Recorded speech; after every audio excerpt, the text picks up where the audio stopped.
بسم اللہ الرحمن الرحیم۔ آج اس ویڈیو میں ہم دیکھیں گے کہ گریٹر اسرائیل کے پیچھے یہودیوں کا کانسیپٹ کیا ہے، اس کے پیچھے ان کے کیا مذہبی عقائد ہیں۔ یہودیوں کے نزدیک گریٹر اسرائیل کا، جس میں یہ سارا علاقہ شامل ہے، جس میں فلسطین، اردن، شام، مصر اور اسی طریقے سے یہاں پہ یعنی دریائے، وہ کہتے ہیں کہ دریائے فرات سے لے کر کے دریائے نیل تک، یعنی مصر سے لے کر عراق تک سارا علاقہ یہ ہمارا ہے۔ اس کے پیچھے وہ ایک کوٹیشن دیتے ہیں کہ ان کے نزدیک اللہ تعالیٰ نے حضرت ابراہیم علیہ السلام سے وعدہ کیا کہ آپ کی نسل کو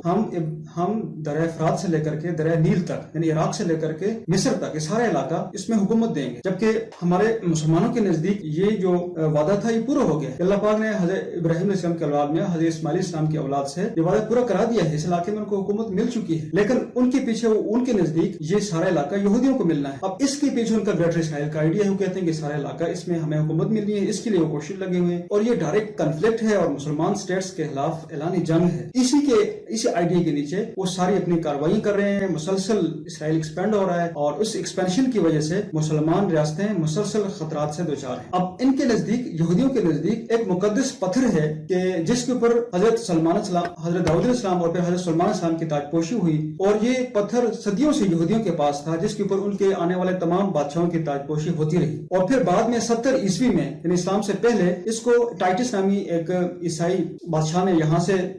یہاں پہ ہیکل کو گرا دیا اور فلسطین کے اندر سے وہ لے کے چلا گیا، اور پھر اس کے بعد وہ آئرلینڈ، اسکاٹ لینڈ اور روم کے اندر رہا، پھر اس کے بعد یہ انگلینڈ میں آ گیا، اور اب تقریباً 1400 سال سے ویسٹ منسٹر ایبے لندن کے اندر، ویسٹ منسٹر ایبے کے اندر پڑا ہوا ہے۔ اب وہ کہتے ہیں کہ ہمارے نزدیک، ہمارے جو دجال آئے گا، جو ہمارے نزدیک دجال ہے، وہ جو کہتے ہیں ہمارا مسیح آئے گا یہودیوں کے نزدیک، وہ اس پتھر کو دوبارہ لا کر کے اس ہیکل کے اندر لا کر رکھے گا۔ جبکہ مسلمانوں کے نزدیک حضرت عیسی علیہ السلام آئیں گے اور وہ دجال سے یہاں پہ جہاد کریں گے اور یہاں پہ دجال کو قتل کریں گے مقام لطف پہ۔ اور اسی طریقے سے عیسائیوں کے نزدیک حضرت عیسی علیہ السلام آئیں گے، اور عیسی علیہ السلام ان کے نزدیک بھی آئیں گے، ہمارے نزدیک بھی آئیں گے۔ عیسی علیہ السلام یہاں پہ جو ہے دجال سے مقابلہ کریں گے اور اس کو شکست ہوگی۔ اب اس آئیڈیا کے پیچھے وہ اپنی تمام کارروائیاں کر رہے ہیں۔ اب بیت المقدس کی تاریخی حیثیت کیا ہے، مسلمانوں کے لیے کتنی اہمیت رکھتی ہے، اور مسلمان اس کے ساتھ اتنا لگاؤ کیوں رکھتے ہیں؟ ایک حدیث کے مطابق آپ صلی اللہ علیہ وسلم سے پوچھا گیا کہ دنیا کے اوپر سب سے پہلی، یعنی حدیث کا مفہوم ہے کہ پہلی مسجد دنیا کے اوپر جو بنائی گئی، آپ صلی اللہ علیہ وسلم نے فرمایا کہ وہ خانہ کعبہ ہے۔ فرمایا کہ اس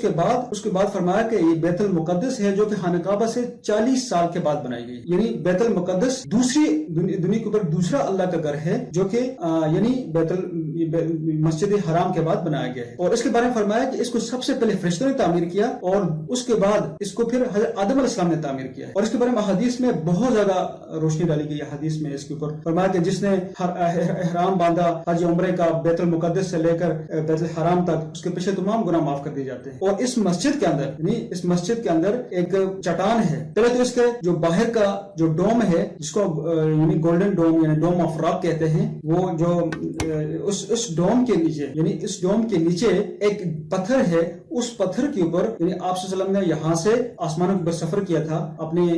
یہاں سے جو ہے آپ صلی اللہ علیہ وسلم نے یعنی براق کے اوپر آسمانوں کی طرف سفر کیا تھا۔ اس پتھر کے بارے میں کہا جاتا ہے، اس کے بارے میں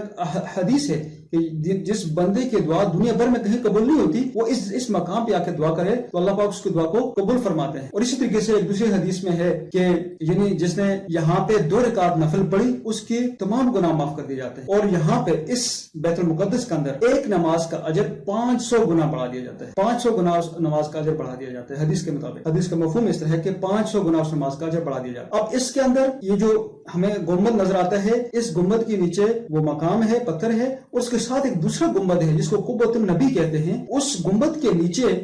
کے نیچے ایک مسلح ہے، جس کے اوپر آپ صلی اللہ علیہ وسلم نے جب آسمانوں کے اوپر جا رہے تھے تو اس وقت یہاں پہ 1,24,000 انبیاء کی آپ صلی اللہ علیہ وسلم نے یہاں پہ امامت کی ہے۔ اور اس کے ساتھ تھوڑا سا آگے چلے جائیں تو اس کے ساتھ مسجد براق ہے، اور مسجد براق کے اندر ہی مسجد براق کے ساتھ جو ہے ایک جگہ ہے جہاں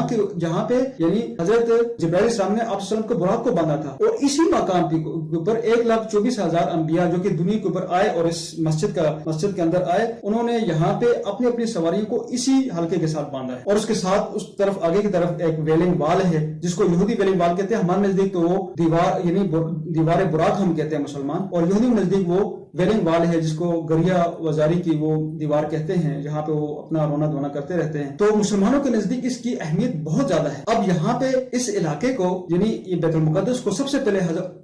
فتح کیا گیا حضرت عمر رضی اللہ عنہ کے دور میں، اور حضرت عمر رضی اللہ عنہ نے جب اس کو فتح کیا تو یہاں پہ آ کر ریٹن معاہدہ کیا ان کے ساتھ، ریٹن ان کے لکھ کے دیا دستاویز کے اوپر کہ آپ کی جان، آپ کی مال، آپ کی عزت، آپ کا مذہب محفوظ ہے، آپ اپنی عبادتگاہوں میں جا کر کے عبادت کر سکتے ہیں۔ اس کے بعد یہ فرمایا کہ صرف یہودیوں کو یہاں پہ داخل ہونے کی اجازت نہیں ہے، اور اس کو پھر اس کے بعد دوبارہ جو ریکیپچر کیا ہے وہ سلطان صلاح الدین ایوبی رحمہ اللہ نے اس کو دوبارہ سے کیپچر کیا ہے 583 ہجری کے اندر، اور جب اس کو دوبارہ کیپچر کیا گیا تو یہ دوسری بار مسلمانوں کے ہاتھ آیا، اور اس کے بعد پھر صلیبی جنگوں کا ایک بہت لمبا سلسلہ اس کے اوپر شروع ہوا، عیسائی بار بار اس کے اوپر حملہ آور ہوتے۔ اب عیسائیوں کے بھی اس کے ساتھ بہت لگاؤ ہے، مسلمانوں کا بھی ہے، یہودیوں کا بھی ہے، کیونکہ اسی بیت المقدس کے سرزمین پہ یعنی اس سرزمین کو جس کو بلاد الشام کہا جاتا ہے، اس کے بارے میں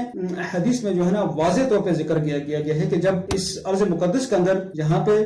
تعمیرات ہوں گی یعنی آبادکاری ہوگی تو یثرب کے اندر یعنی مدینہ کے اندر تباہ کاری ہوگی، اور جب مدینہ کے اندر تباہ کاری ہوگی تو ایک بہت بڑی جنگ پھیلے گی جس کے بعد مسلمان بیت المقدس کو دوبارہ ریکیپچر کریں گے۔ اب اس کے بارے میں ایک حدیث جو ڈاکٹر اسرار احمد اکثر اس کا ذکر کرتے رہتے ہیں کہ خراسان سے یعنی افغانستان اور اس کے ساتھ پاکستان قبائلی پٹی اور ایران کا کچھ حصہ یہ علاقہ خراسان کہلاتا ہے، اس سے ایک جماعت نکلے گی کالے جھنڈوں والی، اور وہ نان سٹاپیبل ہوگی، اس کو کوئی نہیں روک سکے گی دنیا کی طاقت، یہاں تک کہ وہ فلسطین کے اوپر اپنا جھنڈا گاڑیں گے اور اس کو فتح کریں گے، اور اس کے بعد یہ دوبارہ سے ریکیپچر ہوگا۔ اور اسی طریقے سے یہ چونکہ اس کو ہم انبیاء کا مسکن کہتے ہیں، یہاں پہ انبیاء کے 1000 سے زائد بازارات ہیں، ان کے نشانات ہیں، تاریخی مقامات ہیں۔ حضرت سلیمان علیہ السلام نے یہاں پہ حکومت کی، حضرت زکریا علیہ السلام کے محراب یہاں پہ ہے، حضرت داؤد علیہ السلام کے محراب یہاں پہ ہے، حضرت عیسیٰ علیہ السلام کی یہاں پہ پیدائش ہوئی ہے، اور عیسیٰ علیہ السلام کی جس جگہ پہ پیدائش ہوئی ہے وہ مقام یہاں پہ ہے، اور اس کے ساتھ عیسیٰ علیہ السلام کا جھولا ہے جس کے اندر وہ بچپن میں کھیلا کرتے ہیں وہ بھی یہاں پہ موجود ہے، اور اس طریقے سے وہ مقام جہاں سے عیسیٰ علیہ السلام آسمانوں پہ گئے ہیں وہ مقام بھی یہاں پہ موجود ہے، اور قرب قیامت جس